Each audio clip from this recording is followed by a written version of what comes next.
Owen, Hello. thanks for being on the podcast today. Pleasure. Really excited to have you on today. We're just going to give a bit of a brief introduction, share a little bit about your background, and then we'll get into the discussion, which I'm really excited. It's been great that we've kind of kicked off this partnership, and so I'm keen for our audience and our listeners to understand a bit more about the background, what you've achieved as a business person and now founder and managing director of Air, and also kind of your perspective on sales. So thanks for being here. Great. Pleasure. Good to be here. Awesome. So Owen Richards is the founder and managing director of Air Marketing, an outsourced sales company based in Exeter. And you have individuals that drive leads and pipeline creation for software companies and other fast growth companies in other markets. You've had experience building a similar type of business in Australia before moving back to Exeter with your family, settling down and creating this business now, which is having an incredible impact on the industry. So I'm excited to kind of learn more about how you add value to software companies from the Air Marketing perspective. Okay. So, you know, as a founder and also as an individual that on a day-to-day basis, your service is driving the success of other companies, I guess that brings a lot of responsibility. So I'm keen to kind of unlock some of those stories. But just to kind of break the ice, and we're here now, what have you been most excited about today? That's a good question, actually. So probably the thing I've been most excited about today is, well, we had a new client win today, which is always nice. So it's a good way to start. Practice what you preach. Congratulations. But I've actually spent the morning consulting with somebody I'm a non-exec for. Okay. Completely different industry to what we do, but a tech business that I'm helping consult into and helping the founders to get it off the ground. They've just had their first round of funding, Amazing. which is fantastic. They were aiming for $1 million. They thought they closed it at 850. A couple more people came in, and it looks like they'll close it off at 1.5, which is great. So them getting more people coming in after thinking they were going to close and seeing the potential next steps for them being much bigger and better is something we spent time on today, and they're into that now, that sort of planning stage of what do we do with that? How do we make sure that we scale faster with that extra cash? So that was quite an interesting and exciting conversation today. So I've been actually spending time on someone else's business this morning. Good. Which is nice. Well, give you a break. Gives you perspective, gives you a different angle, and it just takes you away from doing the same thing in the same bubble every day. Great. So, yeah. Fantastic. Thinking about day to day, you live in Exeter, your family's based in Exeter, your business is based in Exeter. What's the first thing you generally think of when you wake up? I'd love to say that I was one of these people that wakes up and thinks about the business immediately, but I think having a 1 and a 4-year-old probably restricts that a fair amount. So typically I've got one or both of those in the bed next to me, and I don't have the opportunity to think about anything other than who's going to climb on my head first. So yeah, I think, look, you know, I'm very much wired that I'm a dad first. The business is important to me. I'm very driven. I'm very ambitious. But I'm a dad first, so that's my first port of call. I won't pretend that I don't check my emails. We've got an Australian office, so I'm working 24 hours a day, or can be working 24 hours a day. So I tend to be picking up things coming from Oz and that sort of stuff as well. But yeah, it's straight into parental duties. Make sure that we're all set up and ready to go for the day, because the sooner I can sort the breakfast out and that sort of stuff, the sooner I can get into to trying to make a difference to the business and to workplace. But I think, like any other founder, it's there, isn't it? You're excited to get on with the day. You're thinking about what you're going to be doing in the day, and quite big on schedule. I like to know what I've got coming up in the day and be thinking and planning ahead for that. Amazing. You've had a successful career, and then you took the decision to found your own company. Where did the inspiration or motivation come to actually take that step, that brave step? Yeah, it's funny because I think for years before I did it, I was talking to my business partner, who runs, or was the MD of the Australian business that we're a part of. And it'd been very much a case of, can you set up a UK office for us? And I think because I spent so long in that business, I didn't know any different. And it was always a yes. And it wasn't until I moved back to the UK, took some time out, worked for somebody else, and I realised that somebody else could do that as well. And I started to think, hang on a second, I can do this for myself. I've always been ambitious, but I think that the environment that I was in had restricted that risk taking, maybe that creativity. And there was a moment working for somebody else where I can do that better. Yeah. I know I can do that better. Yeah. And I think I needed that. I needed to go and work for someone else and do something else to get that confidence and a different perspective. And then we were in London at the time. We moved back from Sydney, moved to London, realising that we didn't want to be in London and we wanted to move to Exeter. Was the moment I went, right, I'm not going to go to Exeter and get the salary I want. There's absolutely no way. Now is the time. So I guess it's they say ducks in a row. It's a nature of the way that life falls sometimes, isn't it? It just felt like the right time and the right place. Amazing. Well, I'm glad to see the success of that decision, right? And I think you must be enjoying now seeing your business scale, and I'm keen for our audience to understand a bit more about how you add value in the market. I guess thinking about sales though, you provide a high quality service to help other companies grow their business.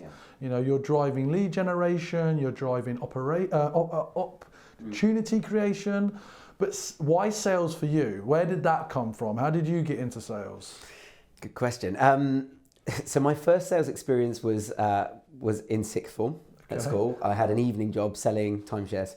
Wow, so, timeshares at well, sixth not form? Timeshares. Like the old, it was timeshares like that. You won a holiday to this kind of place. You filled in a survey type thing. I can't even remember the name of the company, but it was blooming dodgy. I'll tell you that much. But a couple of my mates that played for the football team at school found this job, and it was good money, and you could go work in the evenings, phoning into consumers and telling them they filled in some survey they definitely hadn't filled in. And I went along and immediately caught wind. This is dodgy. This is not right. But first day, people were sitting and getting one or two people booked into this thing, and I got 7 or 8, and I had no idea how, no idea why. And that was my very first experience of sales. I think I lasted in that job about a week and a half because ethically it wasn't the right thing to do, but that was my first exposure to sales. But that always stuck with me because people were going, "What? How can you do that?" And I'm saying, "No idea, just doing it." I didn't think anything of it. And then when I moved to Australia, we travelled for a year. Again, sales wasn't on my mind at all, but we ran out of money very quickly travelling, had to get a job. And I found this part-time telesales role for an outsourced telesales agency.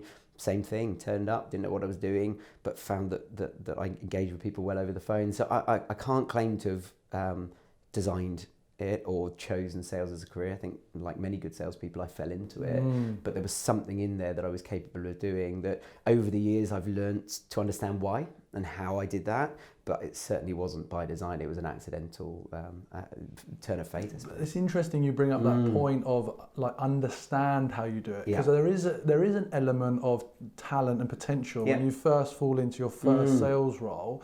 Often though, how you develop and how you become successful isn't always obvious. No. And it's only as you develop your career that you get a deeper understanding of yourself and why certain ways you communicate or you approach things make you more successful. So just focus on that and thinking about the steps in your career that you developed. What additional behaviors, approaches made you more effective than maybe your peers or made you more successful than others? I think emotional intelligence and the ability to, so you think of a sales call, you think of, I've got the pitch, I've got the introduction, the pitch, I've got the questioning, I've got the close, all that sort of stuff. The ability to not do that bit. So yes, we all know that's there, but to actually have a genuine connection with somebody. A conversation. And certainly listening skills are something I have developed over the years. I probably wasn't great at that at the beginning, but I think that ability to get people to open up to you, to talk to you. So on the phones early, I would get people saying things to me that you probably wouldn't get a typical person to open up about, but there's just something in that engagement that makes them feel that they can trust you and that they can open up to you. I think one of the things I've always been is inquisitive. I'm very curious as a person. I like to ask lots of questions. I like to understand things. So naturally, when I was talking to people, I'd ask lots of questions. And I think where a lot of people would naturally go, I'm uncomfortable, I either need to close or get off this call or stop asking questions, I'd just ask another one. And let people talk, and that definitely worked in my favour in the early days. But that's something I've learnt to use as a tactic now, but was very accidental in the early stages. So thinking you developed that understanding, and now your one of your main objectives building the organisation in the way that you service other companies that are growing sales is to find highly effective high performers on the phone. So what's your criteria for identifying the right profile of person to join Air Marketing that's going to make your business and the business of your customer grow sales more effectively? Yeah, good question. I think personality traits and styles are really important in that. So for me, you're looking for somebody who's coachable, because people that have been in sales, I often get asked, how long have you guys been in sales? And actually, if they've been in sales 10 years and they haven't been trained by us or somebody who has the sales philosophy similar to us, it's going to be very hard to change that person's habits. So I'm looking for people who are moldable, who are coachable, who are open and curious, people who culturally fit within our business and stand for the values that we do. I think that's important regardless of skill set, because you can train the skill set in, but if they don't stand for those things, it'll never work. So talk about people who are relentlessly positive. You know, you need to be in sales. It's hard not, you know, or it's easy to get dragged down when you're being rejected all day and you're not winning deals. You can go a day and speak to 5 people or 2 people or 10 people and everything's a no. It's easy to get down about that. So definitely that positivity piece. And then, I'm looking for somebody who's upbeat, who's positive, who really is hungry. But that key thing is that they're coachable and they're moldable and they're open to change. Because in a startup or a sales or a fast-moving environment, you've got to be accepting of change. Yeah, that's very true. So for those that don't have an understanding of air marketing, can you just give an explanation of the value air marketing adds to fast-growing sales organizations and companies? Sure. So I guess clients use us for a number of reasons. One would be that they haven't got an outbound operation set up at the moment. They're going into a new territory. Maybe they're at startup phase and the founder's been selling a bit, but they need to now scale revenue. They've had some money and they need to scale. So rather than hiring lots of people and you've got to find a manager to run that team, you've got no processes, no systems in place, you can fast track that and do that. We've got all those things. So that solves that problem of time, even if that's temporarily. It may be something that you merge into an in-house team in the long run. So that would be one scenario. Another scenario would be where you've got headcount freeze, or you've got an office in London, you've only got so many desks, or maybe you want to benchmark your internal team. Maybe you want to test a different way of doing things. So I guess there's lots of different scenarios where a client would use us. The end objective is revenue, right? It's driving revenue, and we can adopt proven processes that our clients are already using in-house, or we can help them to build and design that, and that very much depends on the end user. It's amazing. I think what's been exciting, understanding more about the air marketing value proposition, is how you can add value so early on in a technology startup's growth, because often, particularly VC-backed technology companies, don't necessarily have the experience, skill set, or the ability to attract actually effective sales leaders. And the fact that very early on, you can turn on air and start generating more leads, more opportunities, more revenue while you're trying to design and define your own sales organization. For me, as we've talked about, and that's where we see the opportunities, that's a really powerful, and I think maybe kind of misunderstood value proposition in the market. It is, and you think about the time it takes and the energy and the effort to set that up. And you're a founder, you've come up with a new piece of technology, a new idea, you're innovative, maybe you're a techie, maybe you're just an ideas person, but chances are you're not necessarily the best salesperson. And if you are, it's not going to be you selling it. So there's all sorts of problems to think about. How do you scale? And it can take you months and months and months to build that team and to get it right. And you're not going to get it right first time. Whereas we've got those proven people and those proven processes there. And that's an exciting phase for us to get involved with as well. So I really enjoy that piece of what we do, for sure. I love that. It was interesting. I was just thinking about the question you asked last night about at one of our events. We had Daniel Disney, who I guess is world renowned for his advocacy of social selling.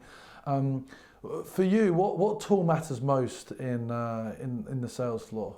I'd be lying if I didn't say the phone, really, wouldn't I? It's a trick question. If I'd have said something else, you'd have been really worried. I was going to cut if we didn't deliver on that one. If he says some kind of sales technology, we're in trouble. Yeah, look, of course, you've got to use all of the tools that are out there. Not all of them, but you've got to use a set of tools that are going to help. And the world has changed. We're not in an environment where you can just pick up the phone and make sales. You can, but it's not going to be the most effective way. If a salesperson's not using LinkedIn, they're not going to be in a B2B environment, which is what we typically work in. They're not going to be as effective. It's as simple as that. But you know me well, and I'm an advocate for the phone, and I'd say it day in, day out, just pick up the phone, because people will look for every reason not to do that. And I don't know about you, but certainly if somebody phones me and I can take that call, I'll take that call and I'll talk to them, and I'm engaging with them, I'm giving them a chance. But I get a lot more emails that I ignore than phone calls that I ignore, I tell you that much. Yeah, and I absolutely agree. Do you know, it's funny, because I've just been realising as a founder recently, I guess, I'm on lots of people's prospects list now, and I'm acknowledging, I'm almost encouraging now to take more phone calls, because I still take so few. Yeah. When the world, even when because I worked at LinkedIn most people are on LinkedIn and on email, right? So now we're driving our own sales organisation. Obviously, we've had a lot of success working with Air as well, so that's been great. But having that that ability to pick up the phone and make that call is so important. Yeah. And even when I'm even sometimes a little bit difficult with people on the phone, especially if it's a poorly delivered pitch, if it's not personalised. But ultimately, every single person that picks up the phone, and I have it and I see it, I will answer. Yeah. And there's your window of opportunity. Yeah. Whereas there are many, many emails that I will just ignore until I get that follow-up. Yeah, and look, both work at different times. I think we were at an event last night and somebody was talking about that the phone doesn't always work. Yeah. Email doesn't always work. Sure. LinkedIn doesn't always work. And people behave in different ways. But I think there's something about the phone that people are scared of. There's something about a verbal rejection versus someone ignoring your email. It's nothing that you never see it. You don't sense it. You send that email, you forget about it, off it goes. And I'm a fan of building massive cadences, lots of ideas, lots of technology involved in that. But ultimately, you've got to have that conversation. In a B2B space, you've got to have that conversation at some point. So it doesn't matter how good a technology you have, how personalised it is, how much research you use, how many tools you have. When you get in front of somebody face to face, or you're speaking with them on the phone, it comes down to the two of you. The relationship that you have, the conversation that you have, that will win or lose you the sale. And I can do that bit without technology. It might be harder to get there in the first place, but once I'm there, that's what matters. Do you know what? It's just dawned on me, thinking about technology founders again, is when you grow up in a world maybe of writing code, developing technology solutions for major business problems, and you've done all of that over email, and you've had all your communication with your team, maybe even probably with investors until you get a face-to-face.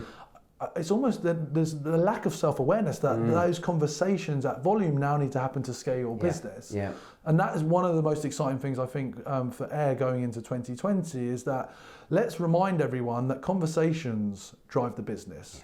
Yeah. And the most effective conversations, yes, are face-to-face, but it often will start or need to happen on a phone before you can get that face-to-face meeting. And I think we do need to be encouraging people, while email is still very effective, to use email to get an opportunity to have a conversation. Yeah.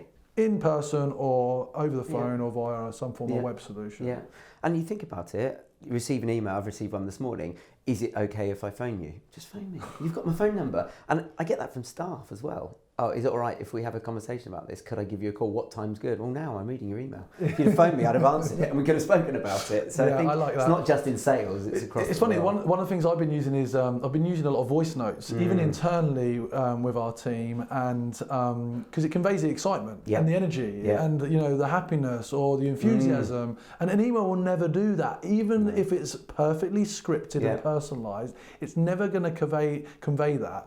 I often joke, there's a lot of debate around kind of cold calling. For me, everything's a warm call. If you're speaking to another human being and hopefully they're breathing, which in B2B you would hope they are, there should be really done something wrong if they're not. Yeah, exactly. And while there is that uncomfort for potentially people receiving multiple calls a day, at the end of the day, if you have a genuine solution to solve their problem and it's the right target prospect or person, then you've got an opportunity to develop business. Yeah, look, what do we care about? We care about our numbers, we care about being successful, and there's never been a top performing salesperson who's not able to be good on the phones. That's the reality. So, the argument stops there, and realistically, we all agree that you've got to use multiple channels, multiple tools. Anybody who's not seeing it that way now is well and truly outdated. But the phone will always be one of the most, if not the most pivotal part of the sales process in a B2B environment where you've got a reasonable size sales value. Amazing, love that. Is there a book that you read, or is there a book that's inspired you, or that you kind of hold as added value to your career or business? Do you know what?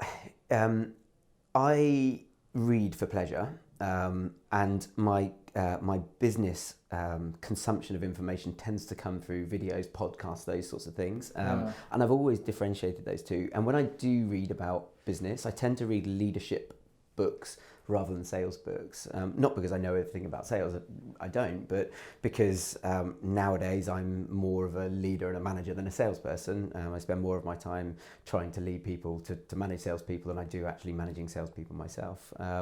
So there are some books that stick in my mind. Things like Gung Ho by Ken Blanchard, a really good book about building a togetherness amongst a team and getting people within an organisation to be singing from the same hymn sheet. So whether you're the cleaner, the janitor, or the top salesperson, understanding that everybody needs everybody to be successful. And I really like that message. I think there's a film about it. I've never seen the film, but those things stick out for me. But in terms of sales books, look, I'm not going to claim I've got one that really stands out. Sure. It's listening to people who have been there, done it, been successful, talking verbally, and that's always how I've enjoyed consuming that kind of information. Great. And if individuals are thinking about developing their sales skills or their sales career, what advice would you have?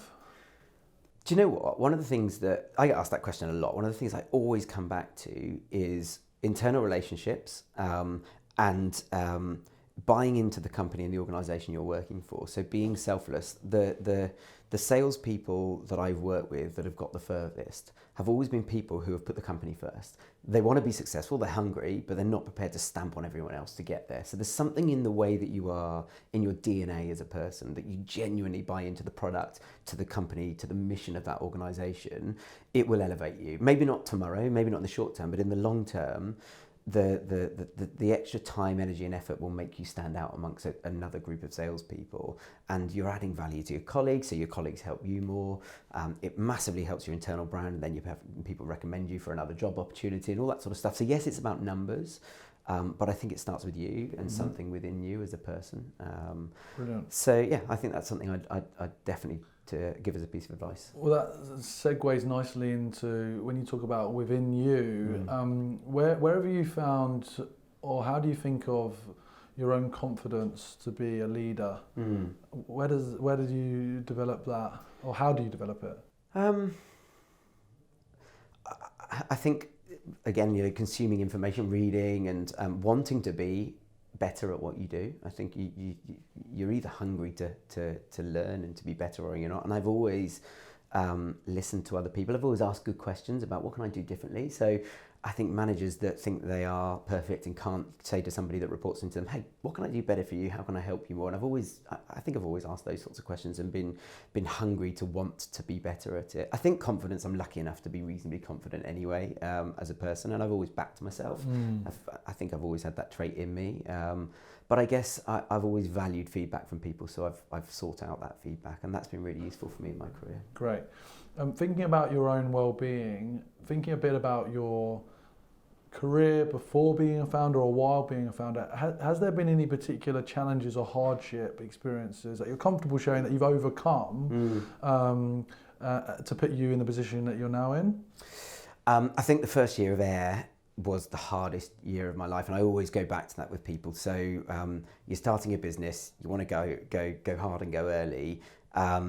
Unlike we're a service business, unlike the tech space, people don't want to put money into an unknown service business in the early stages. So I didn't start with a huge amount of money, and I took every risk I could possibly take, and I did everything. You unblock the toilets, you make the sales calls, you do the admin, you do the payroll, you're doing absolutely everything. And I did that at a time where my first child was 2 months old. We launched, and I look back on that, and there's things that I'd have done differently for sure. I certainly didn't spend enough time in the evenings with him and that sort of stuff. But I had no choice. I wanted this business to get somewhere, and I really felt like this was important for our future.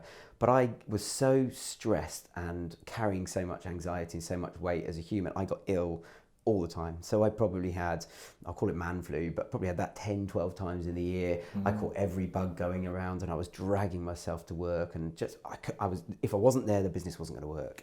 But geez, it was painful. It was really hard. And that year of my life was, I changed as a person. It was really stressful, and there was a trigger point where I went, I can't keep doing this. I need to start delegating that. And look, part of that is organic because the company grew and you need to bring people in.